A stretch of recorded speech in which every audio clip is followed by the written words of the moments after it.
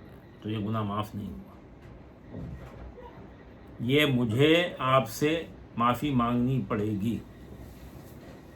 اور مولا علی کہتے ہیں کہ معافی بھی اس طرح سے مانگنی پڑے گی کہ اگر محفل میں کسی کی بے عزتی کی ہے تو اس سے اس محفل میں, بھری محفل میں, جس میں بے عزتی بھری محفل میں کی تھی, معافی بھی اسی بھری محفل میں مانگو, اور وہ معاف کر دے تو معاف ہو جائے.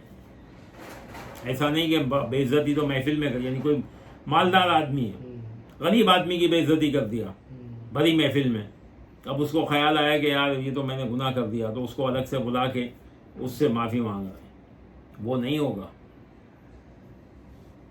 مولا علی کے حساب سے. وہ اس محفل میں ہی تم کو معافی مانگنی پڑے گی, جس محفل میں, بھری محفل میں, ایسی ہی کوئی دوسری بھری محفل میں اس سے معافی مانگو.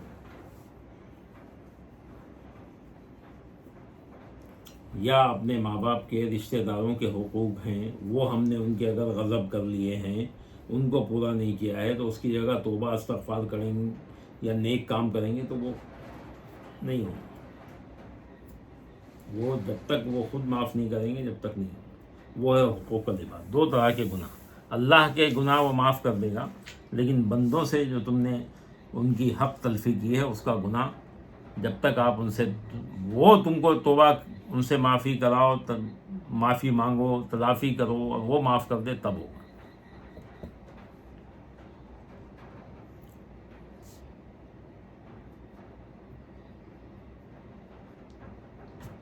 بعض تابعین سے روایت ہے کہ انہوں نے فرمایا کہ گناہ گار اپنی معصیت پر, یعنی اپنے گناہوں پر دائمی طور پر ندامت و استغفار کرتا رہتا ہے, یہاں تک کہ اس کی بخشش ہو جاتی ہے. یعنی اگر کنٹینیوٹی سے توبہ استغفار کرتا رہے اپنے گناہوں پر, تو اس کی اللہ تعالیٰ بخشش کر دیتا ہے. تو شیطان کہتا ہے کہ کاش میں اسے گناہ پر نہ لگاتا, یعنی میری محنت بیکار گئی, کسی اور پہ کوشش کرتا. بعض دانشور فرماتے ہیں کہ 4 چیزوں سے آدمی کی توبہ پہچانی جاتی ہے کہ اس کی توبہ قبول ہوئی کہ نہیں. جو شخص کی توبہ قبول ہو گئی, یعنی جو توبہ قبول ہو گئی, تو بندہ نیک ہو گیا, تو جب نیک ہو جائے گا تو کیا, تو وہ اپنی زبان کو فضول اور لغو باتوں سے روکے گا. یعنی وہ پھر فضول کی باتیں نہیں کرے گا, صرف کام کی باتیں تو بات کرے گا, نہیں تو پھر ذکر میں لگا رہے گا. نمبر 2, وہ اپنے دل میں کسی کے لیے حسد, بغض اور دشمنی نہیں رکھے گا. نمبر 3, برے لوگوں کی صحبت سے اجتناب کرے گا, بچے گا.